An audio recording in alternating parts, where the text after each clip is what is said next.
Hello, everyone. This is the Impact Factor, and I'm going to be telling you about a couple takeaways I just got from reading the Reminiscences of a Stock Operator. The main post is on Patreon and on X. If you would like to find me there, that would be delightful. I wrote a small piece about what I've learned. I have three takeaways that I want to tell you about from this book. So this is a book about Jessee Livermore. This guy is Larry Livingstone. Jessee was a trader, a stock operator, if you will.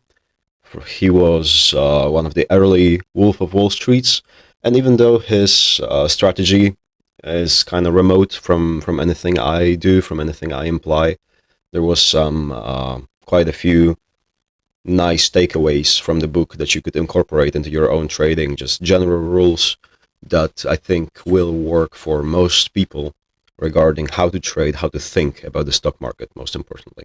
So first of all, you only ever want to listen to yourself. You don't ask for tips. Don't take them. I mean, you can listen. You know what other people think. That's going to help you. It especially helps, and this is from me. It especially helps if you have people who are always wrong. If you got any friends that are thinking about themselves a little too highly, and they come to you and they give you these recommendations. I had a friend who recommended Pfizer in 2024. Ever since the stock plunged a bit, you get the dividend, but it's nothing spectacular over there.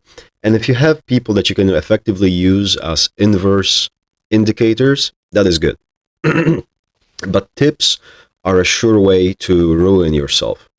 And there is a good quote in the book at the very last page that says, Wall Street professionals know that acting on the inside tips will break a man more quickly than famine, pestilence, I have no idea what that is, sorry, crop failures, political readjustments, or what might be called normal accidents. There is no asphalt boulevard to success on Wall Street or to anywhere else. Why additionally block traffic? And that is a great quote. Because a lot of people think that if they only just got, especially if you're watching this, you might be a bit tired of listening to idiots on YouTube, like we've seen in the last video, to people telling you that this stock has tremendous upside with very limited downside potential. It is a cutting-edge airline technology, Aerotyne International. This is what most of YouTube sounds like, most of financial YouTube. And you don't want their tips. Specifically because using tips is difficult. Because the stock market isn't just about being right, it's also about timing and execution. So you can be perfectly correct on a trade, but if you time it wrong, if you size it wrong, if you implement it wrong, you will lose money. And that is one of the reasons why losing money doesn't mean that it was a bad trade, or just because you made money doesn't mean that it was a good trade. Suppose you get a tip from whoever, from JP Morgan himself, although he's not an investor, from Warren Buffett, right? You get a tip from Warren Buffett. Warren calls you and he goes, "Oh, hello, is this the pathetic investor that's never made any money?" Yes, sir, is this Warren Buffett? I have a tip for you, son. Just stay on for a minute. Hang on for a minute. I have a tip for you. And he goes on and he tells you that Chipotle or KFC or so the Yum brands or whatever, McDonald's, is a great brand, and you want to have it, and you want to have it forever. If you get a stomach for it, sure, and if it's particularly easy as just holding it forever, and you have it on good authority, such as Warren Buffett saying it to you, then you might hold on to it.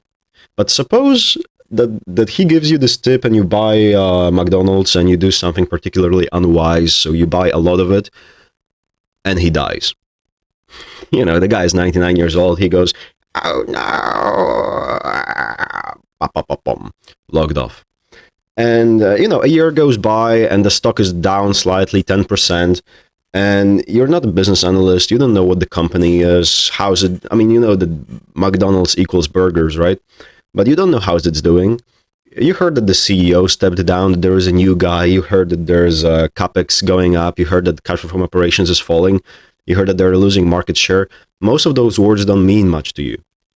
So what do? You're probably going to panic. This is why taking tips doesn't work.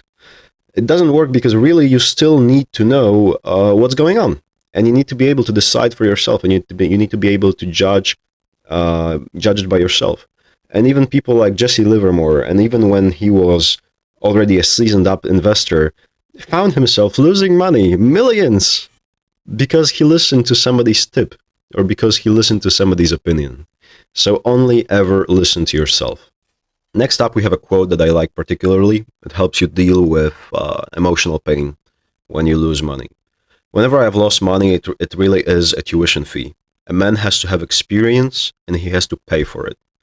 And this is fantastic because it helps you think about losing money. So this is really about the philosophy of investing. This is really about thinking about how you invest.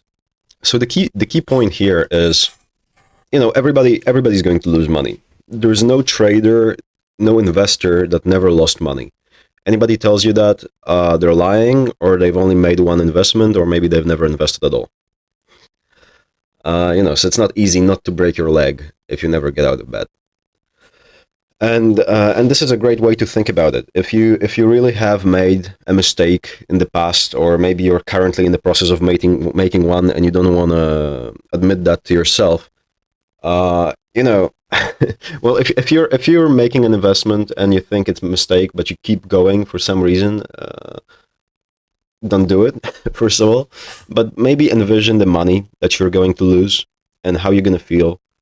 A question I like to ask myself is, when I start buying a stock, is, would I keep buying this stock if it halved in price? And I don't mean like on particular news, like revenue drops 50%, right? I mean like no news. And it happens. Companies go up and down constantly on no news because somebody woke up and they had a vision that Nvidia is going to be wiped off the face of the earth tomorrow or whatever. But I'm getting off the point. Point is, if you lost money, learn something from it. Write down the process, think what you did, and that's the best you can make of this situation, because you're not getting that money back. Okay, that money is gone. But you can regard it as a tuition fee. You got the experience out of it. So think what you did. Think about what happened. And try to make the most of it now that the money is already gone. I got a funny story in the post on Patreon. Go ahead to read that. Long story short is that I a couple of years ago made a trade that started going exactly my way within weeks, and I was up 50% very easily. Actually, it was closer to 70%. There's a mistake here on Patreon. 70-80%. The stock almost doubled. It was a penny stock that I thought had a lot of potential. And me and my friend used to go to a bar, and I would put the ticker on the phone, and we would just talk and watch the price go up as we relaxed. And eventually, the stock almost got to 70-80% of my profit, something like that. I have it written down somewhere. And instead of selling, I was taking profits, which is ill-advised, if you will. Of course, then the stock went back to its normal price, and a couple months into it, it dropped. And actually, I ended up selling it at a 60% loss, which was also a mistake. But I think this merits a separate video, so I will make it eventually. My friend was actually laughing at me, and my friend was telling me that I'm an idiot, and etc. I was rubbing it into the wound. And believe it or not, 6 months later, he had a very similar situation where his investment went up a couple times, and he was heavily levered. So he was up a ton of money. And I was enriched by my experience with how quickly you can, how quickly the tables can turn. And I encouraged him to sell 50%, sell 20, hell, sell even 10, do whatever. And of course he said no.